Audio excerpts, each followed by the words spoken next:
What's up, everyone? Welcome back to the Collider Interviews YouTube channel. I'm sitting with Daniel Goldhaber, director of Faces of Death. Biggest congratulations to you. Thank you so much. It's great to be here. Admittedly, I doubted this movie. It's like, why? Like, why would I want another Faces of Death? And how can you possibly do it in a way that justifies bringing that brand back?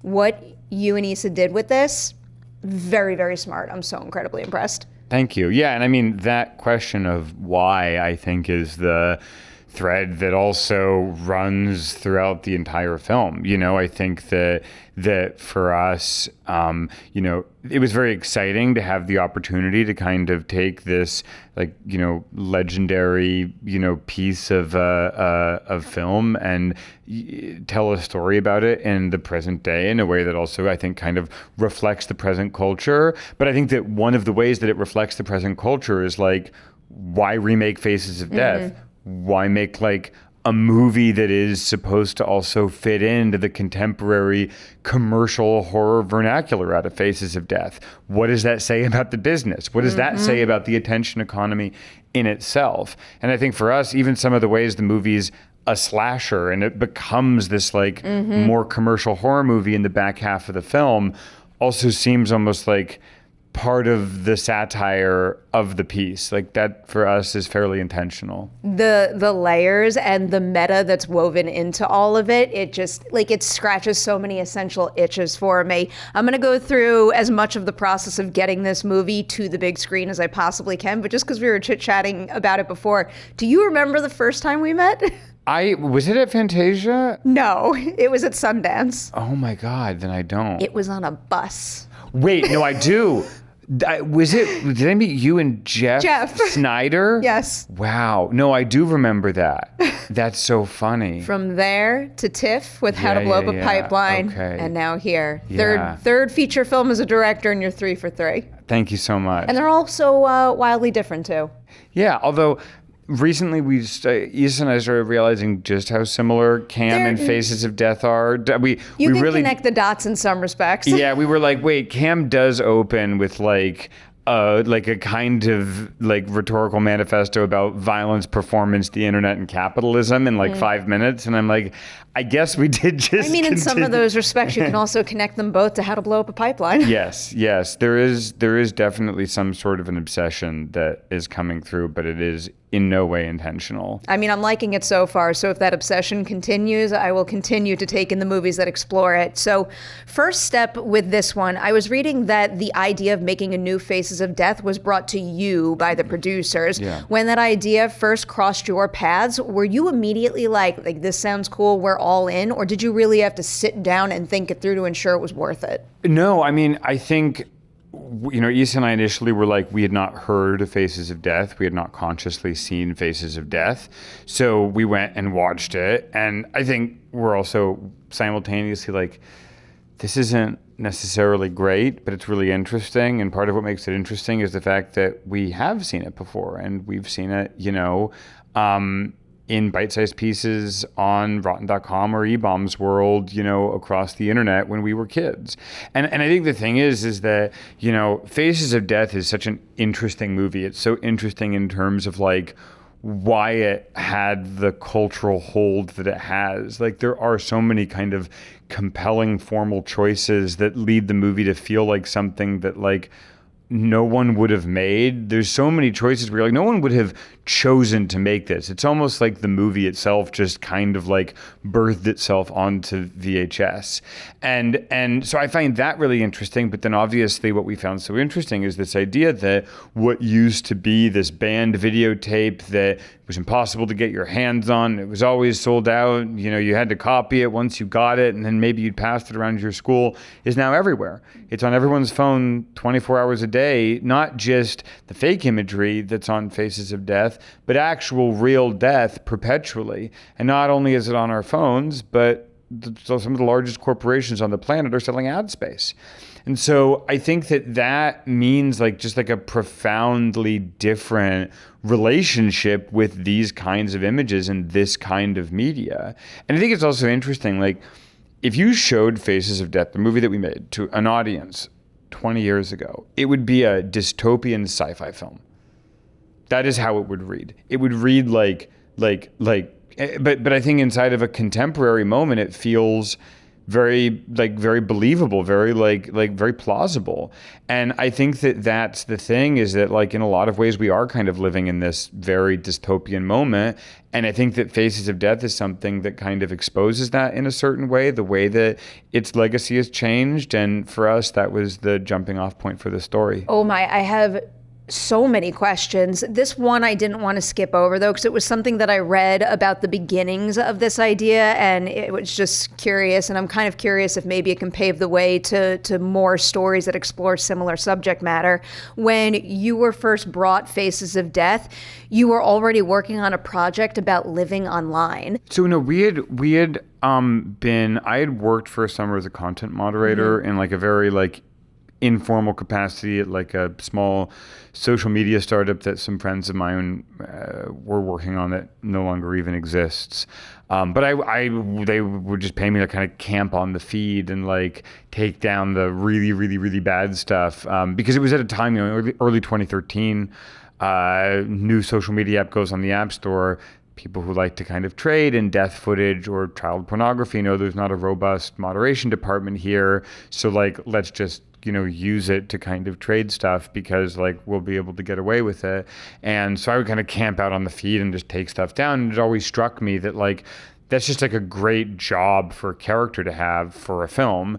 And then I think as time went on, it became clear that some of these images that I was seeing doing that work that I found really horrifying, that I was taking off the platform, were now being served to me by a recommendation algorithm. And I found that really chilling. And so Issa and I had just been talking about like, there's something in this that feels like a good world to set a like blow up, blow out, the conversation-esque conspiracy movie in. So that naturally fed into this. Yeah, but we never came up with a story. Like we kept being like, what is the exact subgenre? What's happening? What's the mystery? Then Faces came to us. We were brainstorming with this executive, John Silk, that we, built the pitch with at Legendary. And naturally we kind of realized, it's about censorship. This content moderation thing is about censorship. Like it really just kind of gelled together really well. And yeah. It's so fascinating to me that you've had a foot in this world, and also you've been working on this story for such a long period of time. And, on the one hand, we can look at, let's say you started writing this in, 2020, and, it's 2026. That's not that much time, but the world just changes so fast. So I guess I am curious, is there anything about how the world and how, we take in content has changed that demanded that each step of the way you evolve your story? From first draft to shooting, from shooting to release, and then also considering the fact that you were supposed to screen the movie in 2024 and now it's 2026. Yeah, I mean, honestly, very little about the approach has really changed because, I think that when we decided to kind of set the movie on a platform that was kind of akin to TikTok, I think the consequences of the TikTok recommendation algorithm were apparent from its earliest days. And I think that I just remember being in the pandemic, scrolling a lot of TikTok while writing this movie, and the second, I would start going down any sort of rabbit hole of violent content, that's all I was getting. And it was something that struck me during my content moderation job that also struck me at that point in time, which is like the imagery itself is quite disturbing, but what's actually more disturbing is this question of who's posting it. And I think that that was something that, that again felt like a very fruitful place to start. So I think that there's not a lot that really changed outside of maybe some of the specific mimetic cultural references or stuff like that. But I think that the phenomenon that we were talking about has been there since the launch of the app. Can't tell if that's more or less disturbing. I think it's more disturbing. Yeah, it's been there all along, and we've done so little about it. Yeah, when something like that has felt so apparent and so inevitable, I think you just start to feel that much more let down by the systems that you expect or hope to protect you. And I think beyond that, it's not just this kind of inevitability of, I think, the way that, that the infinite scroll and the recommendation algorithm has pushed culture and digital entertainment, but also I think that you have the same inevitability when it comes to the expression of real world violence. I think that one of the foundational ideas to the movie is like, okay, if we acknowledge that we live in an attention economy, that means the more attention you have, the more value you have. Well, if we also say that one way to generate a ton of attention is by committing an act of mass violence, then we're essentially setting up the cultural incentives whereby committing an act of mass violence means that you have value as a person. And so I think that it comes almost as no surprise that people then go and do this and record it, and even if they end their lives after it, I have to believe that on some level there's a sense that at the very least they've kind of planted a stake in the ground that I was here, I existed, and this was in some way the only mechanism by which I felt that I could declare my existence, because that's kind of what these platforms have set forth for us in terms of how they mediate our human connection. I'm very curious about building Dacre's character with those ideas in mind, but I didn't want to skip over this particular part because I told you before we started rolling, a lot of my questions are going to be like, why did this part of the process take so long? And I need to know, you started writing this script in 2020, and I think I read somewhere that you said it took you 3 years to get this into production. Like, what was the holdup at that phase of the process? I mean, I think that from when we turned in the first draft of the script, there was always a lot of enthusiasm for the project, for the concept. I think that, the problem is that we turned in the script, I think, in October of 2020. Nobody knew what the film business was, right? And so, and I think that, Legendary at the time, very publicly, they were attempting to kind of launch something of a lower, budget genre division, not unlike Blum. They were doing stuff like Toxic Avenger, and I think that whole slate kind of was started before COVID. And I think after COVID, it started this question of what theatrical output of those projects would even look like. That outlook totally changed. And so I think that, there was a long period of time where they were just trying to understand how they wanted some of these projects that they had in development to actually fit into the marketplace. And then, we were kind of steadily plodding along, trying to get to a point where we agreed on casting. I met Barbie, I met Dacre, it was a long campaign to kind of, I think, just demonstrate the value that we felt that they both had as actors, and just to convince the studio of our vision for why I think they would be such a great pairing in the leads of the film. What kind of convincing did that call for? I'm trying to think of what I had seen of both of them at that point, and I feel like I had seen enough to know that they could headline movies like this. But that's not why studios make that decision. This is why I don't work at a studio. Yeah, they yes, it's part are they a good actor? Are they famous? But there's this entire concept of what theatricality, theatrical value is. And frankly, I think that the problem is that most of the mechanisms by which studios determine value have absolutely nothing to do with actual real world value. A movie like Iron Lung can open to 18 million. There's not a single thing about that movie that would necessarily confer conventional Hollywood studio value on it. And I think that what Iron Lung to me shows more than anything else is that, people actually desperately want to go to the cinema. They're just not getting movies made that they want to go see.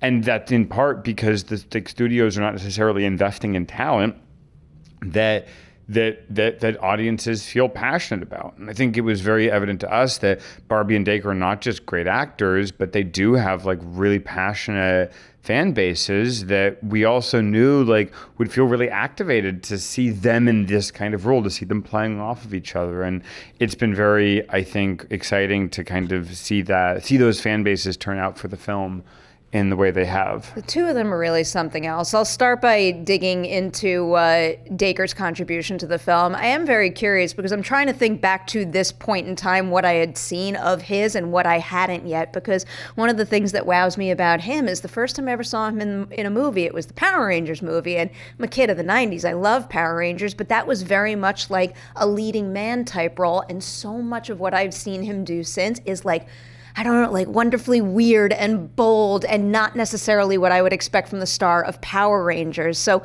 what was the first thing you saw in him that signaled to you, this is the kind of guy who could really take it to an 11 with a character like Arthur? Yeah, and I had never seen any of Dacre's other work until after I finished the movie. I think the first thing of his I saw was Dead Man's Wire. I've never seen Stranger Things, and so and very similar with Barbie. I had seen a few minutes of her in Euphoria and thought she was great. Like for both of them, it was just meeting them, and with Dacre in particular,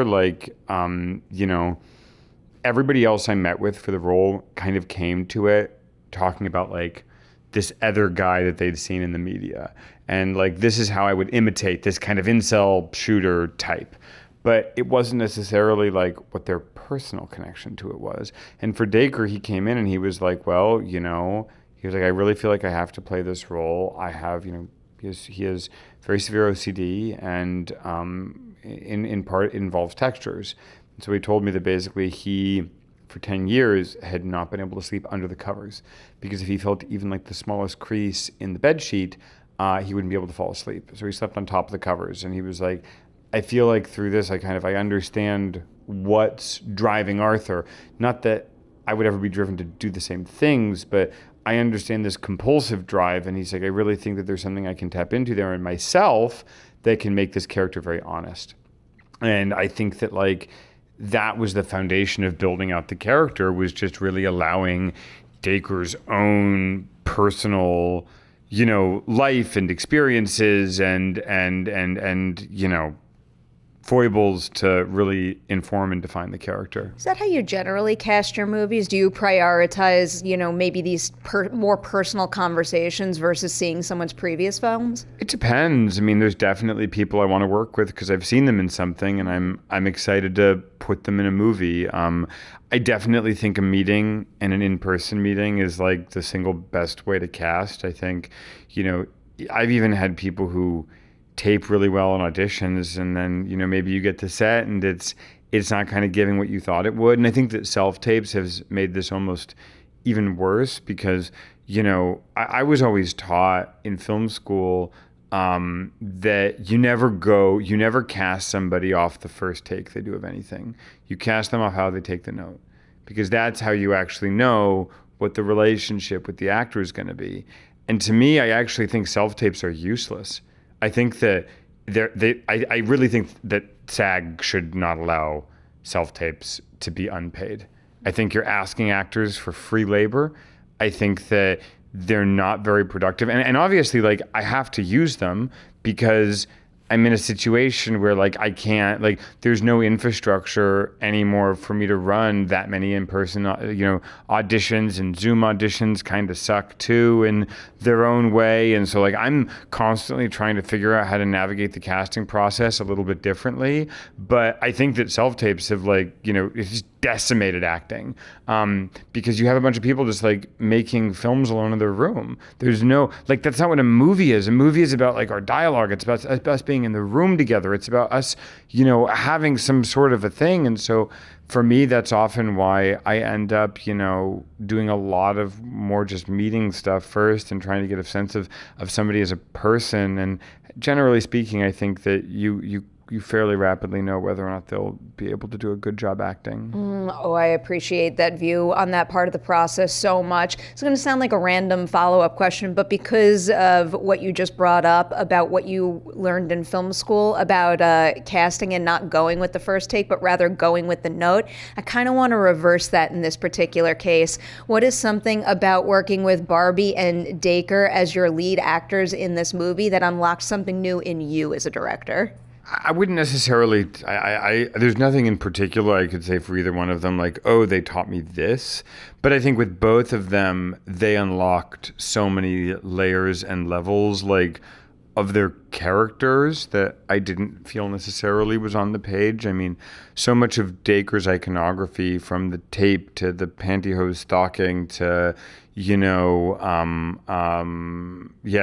kind of his movement, was stuff that he brought to the table, and again, he had his own kind of relationship and obsession with textures, and he had a personal story involving this kind of red tape that was really harrowing, and so there was a lot of kind of just working with him and finding details that spoke to him, and then finding a way to bring those details to the character in a way that made sense. And I think with Barbie, what I really love about Barbie is that she's an extraordinarily present actor, and you can kind of I think working with her was a lot about finding circumstances or challenges inside of the scene that would kind of spark something in her that then she kind of would often then she comes alive and then makes a really surprising decision. And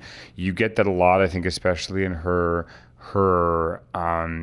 interactions with Dacre in particular, in the climax. That's an exceptional sequence, by the way. And they're so great. But it's Dacre does this bit, where he screams now at her. And I think that was something that came out of a conversation I had with him. And then we get to the end of the fight scene after 2 days, and Barbie's like, I have to scream back in his face. And, that's something that I think she's very in tune with, and throughout the process, I think there would be ways that, she was always very in tune with things that she felt that Margot needed to do. And then we would kind of reshape things to move in that direction. Because you started teetering into the end, I'll bring up the spoiler warning. I got quite a few questions about that. This is more of a statement, though, but because you just brought up him screaming in that particular scene, I think the one frame of your movie that will be especially burned in my brain for life is when he is shooting at Margot and she runs off into the woods and he's got the one contact in, and he is this guttural scream. So just something else, straight into the lens. That cuts through in such a powerful way. He's something else. That's my favorite shot in the film. Yeah. I do not blame you one bit. Well, because I think it's just there's that shot could only come from this movie. I think that's the thing, is it's so specific. The suburbs, this kind of suburban Nazi with these colored contacts, and this performance, it really feels unbelievably specific. There's something about that scream, too, that literally feels like it carries every single ounce of his being, which is a major feat on Dacre's side. Going to that big ending set piece, I feel like I could sit here all day and break that down with you. We obviously don't have that kind of time, so here's how I'm going to get at it. Going into filming that particular sequence, is there any single aspect of what it would require to make that happen that you were afraid was going to be the most challenging for all of you? And ultimately, was it, or did something else catch you by surprise? Awesome question, because it's a super surprising one, and would definitely, there was one thing about that scene that was a nightmare, which is the amount of blood on the set. The problem is that you have producers and ADs that are they really don't want the set to get too dirty, because then it gets really hard to shoot in it. So they're like, well, we can lay down blood mats and do this. And I'm like, guys, we've been talking about this since prep. This is supposed to be the bloodbath scene. They're gonna be rolling around in blood. There's gonna be blood all over the set. We need maximum blood. This is the big moment. It needs to go full bore. We've been holding back the whole movie. We have to go for it. And just blocking out the scene and kind of handling that much just blood in and around the set during a fight scene in a little garage with a big crew, and trying not to track blood into the gorgeous house that we're shooting in, was definitely honestly, outside of, for the actors who had to be physically wailing on each other for 2 days, I think that the blood and the continuity of the set and going through it piece by piece and keeping all the energy up, that was the challenge. She was telling me that they were just so covered in blood that in between takes, there was literally just nothing to do but just sit on the floor. Yes. And sometimes they in separating, you would just hear a sound, because it's so sticky. Oh, it's something else on these sets. All right, I'm going to start to lean into finishing the film and getting it out into the world, because that was yet another lengthy journey that you had to experience with this movie. I don't know how much detail you can give me on this part of the process, but I do know the movie was supposed to premiere at South by Southwest 2024, and it got pulled, and it got pulled extremely last minute. Do you know why that happened, and can you share it? That is one of the few things I can't really get into, feeling. unfortunately. But I would actually say it's not super relevant in a lot of ways, like exactly why it was pulled, because ultimately the reason that it took so long to find a home for this movie is, as I said, like, Faces of Death has been through multiple massive kind of tectonic shifts in the marketplace. Like, first it was COVID, and then the strikes happened, 2/3 of the way through production.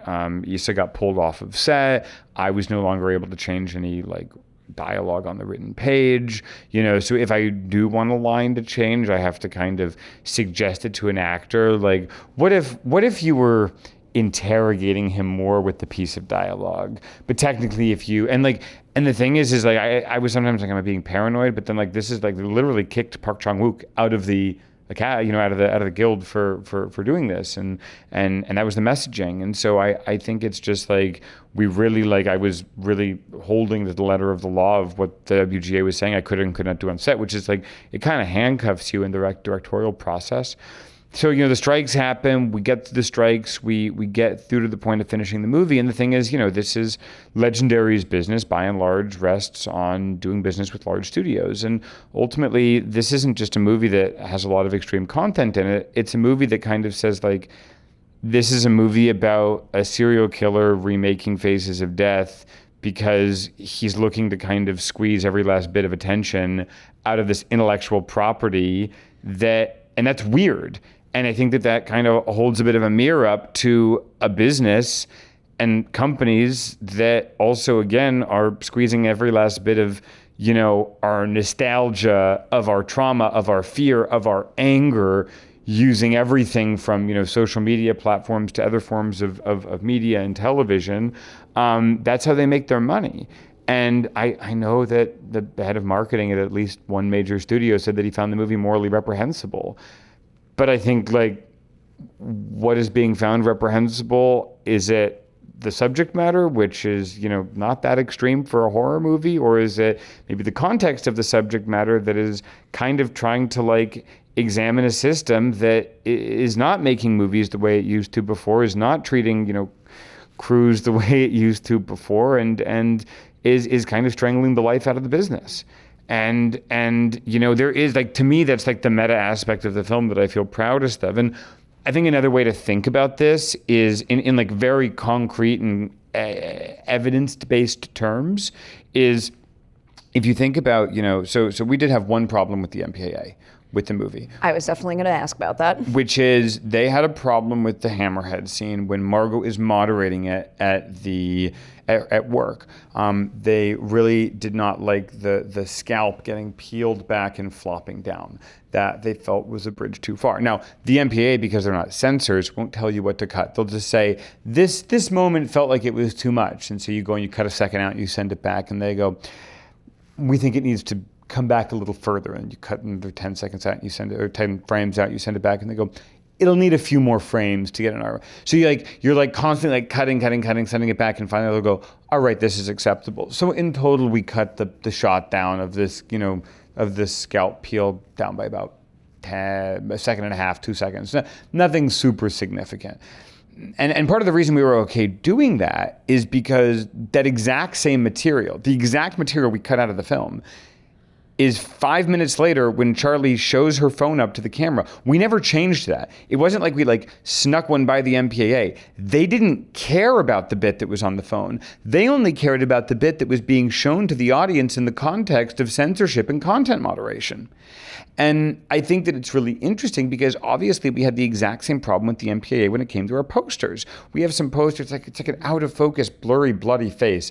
And they're like, this is not and with a censored image over it. And they're like, because again, they censored the censored posters. And they said, oh, this image isn't appropriate for movie theaters. A kid could see it. I'm like, have you seen a recent horror movie poster? There's 3 posters in movie theaters right now that's a woman covered in blood, Ready or Not 2, they will kill you. It's like, but is the problem that you have with ours that we're maybe like pointing out some of the like the censorship that does take place in these spaces and maybe the hypocrisy of some of that censorship? And I think that that's indicative of the same issues that we ultimately had finding like a really good distribution partner with the movie, is because I think that a lot of people like don't want to feel like their business model is being critiqued by a piece of work that they're putting out.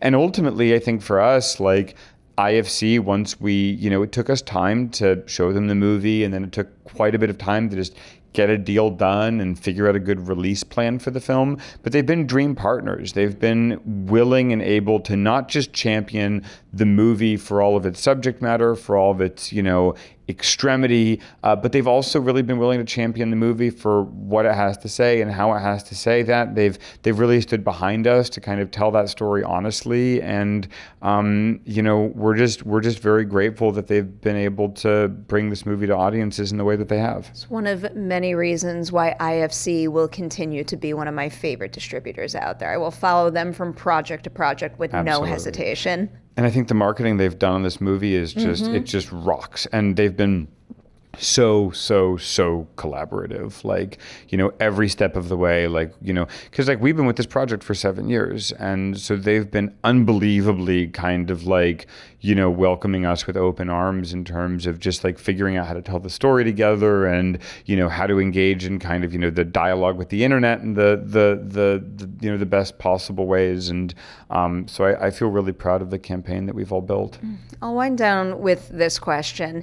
Having seen a film like this through to fruition, having overcome so many hurdles and tackling the subject matter that you all do, what one piece of advice would you pass on to another filmmaker daring to do this type of movie who might bump up against the same roadblocks that you did? I think one of my early issues that I had, and this is something that as I've been doing more work inside the studio system, I've been trying to wrap my head around better, is it comes down to this question of value. How is your partner valuing your project, right? And I think that the thing is that we used to be able to conceptualize value inside of the industry much more easily because there was a lot more money publicly being spent on goods and services in the film industry. People bought more movie tickets, people bought more DVDs, people rent, like you could kind of see how the money was moving. You could understand what people want. And as a business owner or as somebody, as a buyer or a seller, you were able to take advantage of that information and do something with it. And the problem now when everything has moved to kind of streaming is so much of that information has not just become black boxed, but it means that like different projects have completely different value calculuses to every buyer. Netflix has a completely different idea of what a movie star is than Universal. And IFC, has a completely different idea of what kind of movies they want to make and how those might be valued from any other company. And so I think that what's happening is we're moving into, from my perspective, much more of a world in which it's weirdly actually kind of a return to an older form of the studio system where MGM made the MGM movies and Fox made the Fox movies and Warner's made the Warner movies, and they each had a house style and they each had their own, theatrical distribution mechanisms. And if you were making a Warner Brothers movie, you were making a Warner Brothers movie with Warner Brothers stars. And weirdly, we're actually kind of like, we're returning to something that looks a lot more like that.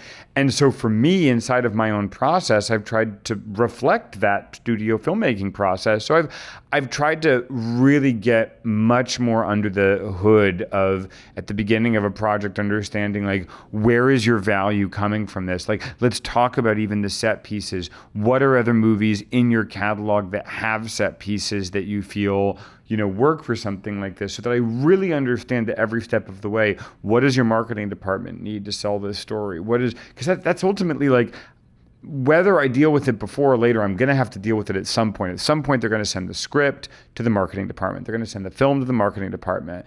And that marketing department is going to tell them what the movie's worth, along with the finance department. And if I can understand how the marketing and the finance and the publicity department is valuing the film, then I can understand how to tell my story with a greater sense of value from the perspective of my partner. And then everybody wins. It makes my execs' jobs easier. It means that like there's much less friction throughout the process. And I'm able to like make sure that I'm hyper aware of their incentives, and I just bake those into the storytelling process early on.